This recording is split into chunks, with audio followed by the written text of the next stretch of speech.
4 secrets to successful weight loss. If you look at the process of weight loss, it seems like a no-brainer, doesn't it? Eat less, exercise more and watch the pounds melt away. It's such a simple concept. In fact, if you believe the hype put out there by some diet books, magazines, and infomercials, it may seem like fast weight loss is just one diet or gadget away, if you could only find the right one. In that respect, some of those infomercials and books are right. Fast weight loss can be just around the corner. But losing weight fast doesn't always mean it will be permanent. For long-term weight loss, the usual diets or programs seem to fall short. So, are you ready to find out the secrets to successful weight loss? Behind the National Weight Control Registry there are more than 4,000 successful weight losers out there, all part of the National Weight Control Registry, a group that continually gathers information about their members to find out how people really lose weight and keep it off. The members of the NWCR are men and women who have maintained at least a 30-pound weight loss for at least 1 year. In general, these members lost an average of 70 pounds and kept it off for almost 6 years. Tried to lose weight previously and were unsuccessful. Used both diet and physical activity to lose weight. Used a variety of different dietary and activity approaches. What you can already glean from these few facts is that, first, there is no perfect diet or exercise program. Each member found his or her own combination of dieting and exercising, so that's the first not so secret step to losing weight, a willingness to experiment and keep trying until you find a way of eating and moving around that fits with your life. But, even though there is no one diet or exercise program that fits everyone, there are some common habits and behaviors that all of these successful losers share. What does your diet say about you? It's surely no surprise to learn that exercise is a crucial component for our NWCR members. Men reported burning an average of 3,293 calories a week, while women burned about 2,545 calories per week. This comes out to about an hour of moderate intensity activity each day, which would fall at a level 5 on this perceived exertion scale. The most popular form of exercise is walking, but many also lift weights, ride bikes and/or do some form of aerobics as well. This level of exercise is actually more than what is typically recommended for weight loss. What we can learn from this is that, first, it takes more exercise to maintain weight loss than we might think. But that doesn't mean you have to overhaul your life overnight in order to make exercise a reality. 1. Creating your exercise habit. Before you panic about that much exercise, give yourself permission to take that time and experiment with different activities. Schedules and frequencies will allow you to find what will work for you in the long term, not just a few days or weeks. A basic exercise routine should include cardio, strength training, and flexibility exercises to help you burn calories, build muscle and keep your connective tissue flexible. Setting up your own program. Getting started with cardio. This step-by-step approach teaches you how to ease into a basic cardio program.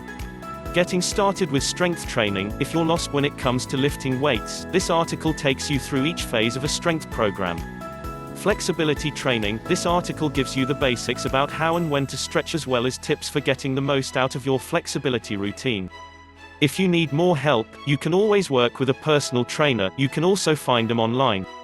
Tips and tricks. If you get confused about where to start, just remember, doing something is always better than nothing, so, when all else fails, go for a walk. And, remember, you can set up your program any way you like. A few things you can do include: splitting your routine. Split your workouts throughout the day and you'll still get the weight loss and health benefits. Varying your intensity. If you work harder, you can often shorten your workouts, so having workouts of varying intensities can give you more leeway in your exercise schedule. Incorporating other activities. Structured exercise is important, but general activity can also make a big difference in burning calories. Also called NEAT, non-exercise activity thermogenesis, it just means moving around as much as possible. It all counts. Be patient. Permanent weight loss is a slow process, and so is changing bad habits. Give yourself time to figure out how to make these changes, and then give your body the time it needs to lose weight. 2. Creating your healthy eating habit. It should also come as no surprise that the next part of successful weight loss involves diet. The majority of NWCR members reported eating a low-calorie, low-fat diet, with women eating an average of 1,306 calories a day, 24.3% from fat, and the men eating about 1,685 calories a day, 23.5% from fat. What's interesting is that about half of the members used a commercial diet program while the other half did it on their own. Regardless of which path they followed, the members ended up following the same type of diet. In addition, about 80% of members reported eating breakfast each day, which science has already shown leads to a lower BMI than people who skip breakfast. Just some of the tricks they used to cut calories included restricting food, watching their portion sizes and counting calories. Tips and tricks for many of us, diets don't work very well, and some people find that making small changes to how they eat each day leads to more success, even if the weight loss is slower. Pantry makeover: start inside your pantry and fridge. Keeping tempting foods around makes it so hard to stay healthy. Learn what to keep and what to throw away. Avoid diets and make real change. Instead of changing how you eat overnight, use healthy eating tips to make small changes without dieting. If you're interested in a more structured approach or a diet, these resources will help you learn more about portion sizes, how to count calories, and how to choose the best diet for you. How to calculate your caloric needs and use it to lose weight. While the average calorie intakes for the NWCR members ranged from 1,300 to 1,600 calories a day, we all have different calorie requirements.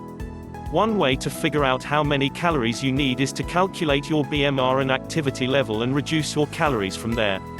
Watch your portion sizes. Do you know what one portion of protein should be? What about one portion of cheese? If you're not sure, this article will help you visualize what normal portions should look like. Count your calories. Keeping track of calories is another way successful losers make sure they're eating less than they're burning. This site allows you to search for the nutritional and calorie content of a huge variety of foods.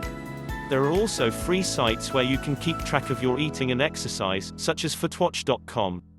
3. Creating your self-monitoring habit. Another behavior of NWCR weight losers is weighing themselves on a regular basis.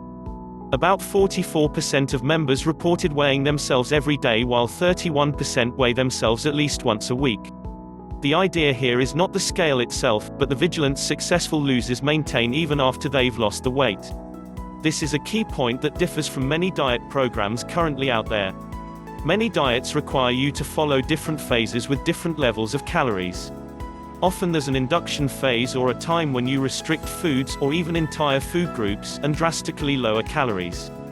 After that, dieters then begin to add foods and calories back into the diet, finally getting to a maintenance phase where they eat more calories than they did at the beginning of the diet. But what the NWCR tells us is that these weight losers continue to follow the same diet both during the weight loss process as well as after they've lost the weight. The bottom line is that there really is no difference in behaviors from beginning a weight loss and maintaining weight loss, except perhaps readjusting exercise and calories as you lose weight to keep the weight in check. This is probably the most important lesson we can learn from the NWCR. There is no end to healthy habits when it comes to maintaining weight loss. That's why it's so important to change habits slowly and choose activities you can see yourself doing for the long term. Tips and tricks. The key to self-monitoring is learning how to track your progress. Keep a food journal. Knowing you have to write down what you're eating makes you think twice about your choices. Keep an exercise journal. Looking back to see how many workouts you've done can be a great motivator, and it can also help you decide when it's time to change your program. Take your measurements. The scale won't always reflect the changes in your body and tell you whether you're gaining muscle and losing fat. Measurements can tell you if you're losing inches, which is a sure sign you're on the right track. Test your body fat. Body fat percentage is often a more useful number than what you see on a scale, because a scale can't tell you if you're losing water, fat, or muscle. If you're a gym member, you can often get this tested for free by fitness professionals, but if you don't have access to a body fat test, taking your measurements and plugging them into an easy-to-use calculator works too.